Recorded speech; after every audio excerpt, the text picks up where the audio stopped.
Welcome back to Part 2 of JavaScript Fundamentals. Today, we are diving into the core pillars of JavaScript that you will use every single day as a developer. We'll cover how to write modern code using useStrict, how to properly store data with variables, and the fundamental data types that power your applications. Make sure to follow along closely because we have two practical challenges waiting for you to test your skills. Let's get started.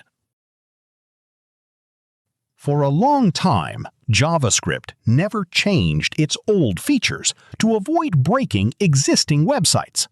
The benefit was that old code never broke, but the downside was that every mistake got stuck in the language forever. That changed in 2009 with a major update called ECMAScript 5.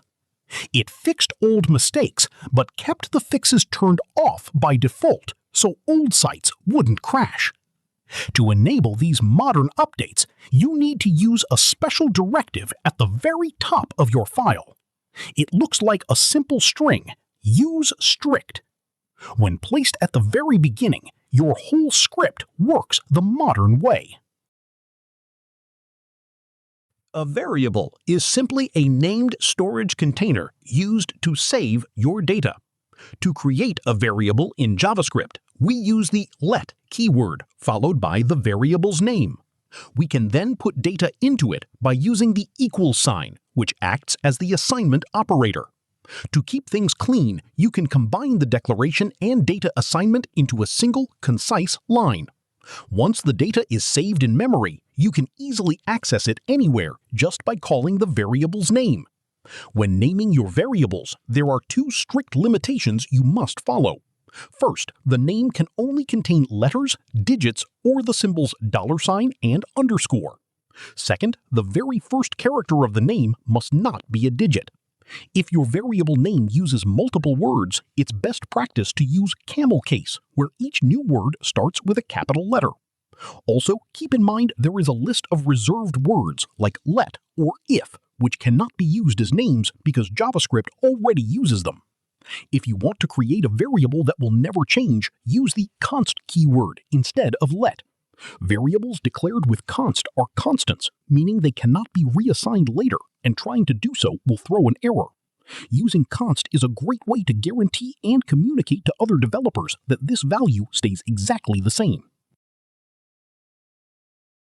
Ready for a quick challenge? Let's practice working with variables. Your task is to declare two variables, one named admin and one named name.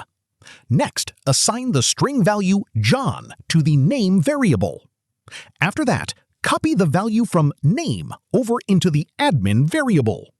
Finally, show the value of admin using an alert box. It must output the name John. Pause the video and give it a shot. Let me know in the comments if you got it. A value in JavaScript is always of a certain type, such as a string or a number. Because JavaScript is dynamically typed, we can put any type of data into any variable. This means a single variable can store a string at one moment and then be reassigned to hold a number the next. The number type represents both whole integers and floating point decimal numbers.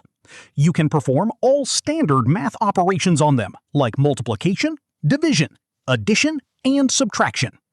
A string represents text and must always be surrounded by quotes. JavaScript gives you three choices: double quotes, single quotes, or backticks. Double and single quotes are simple quotes, and there is practically no difference between them. Backticks, however, give you extended functionality by letting you embed variables or math expressions directly into the string using a $sign and curly braces. Next is the Boolean type, which contains only two values, true and false. This type is commonly used for yes or no logic, where true means yes, correct, and false means no, incorrect. The special null value is unique and forms a separate type of its own. It does not mean zero or an error. It simply represents nothing, empty, or an unknown value. The value undefined also stands apart in its own separate type. Its official meaning is value is not assigned.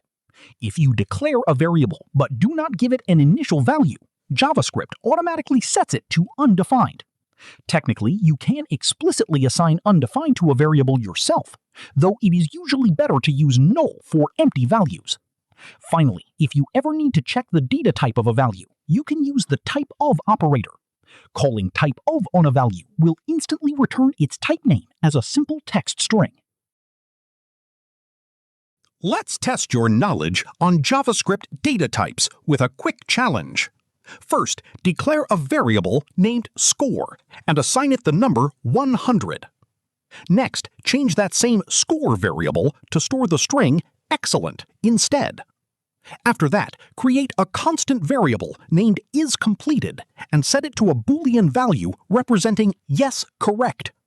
Finally, create one more variable named userData, but do not assign any value to it at all. Pause the video here to complete the challenge and let me know in the comments if you got it. Great job! You've just mastered the absolute essentials of variables, constants, and data types in modern JavaScript. Don't forget to drop your solutions to today's challenges in the comments below so I can check your work. If this lesson made complex topics easy to understand, make sure to hit that like button and subscribe for the next video.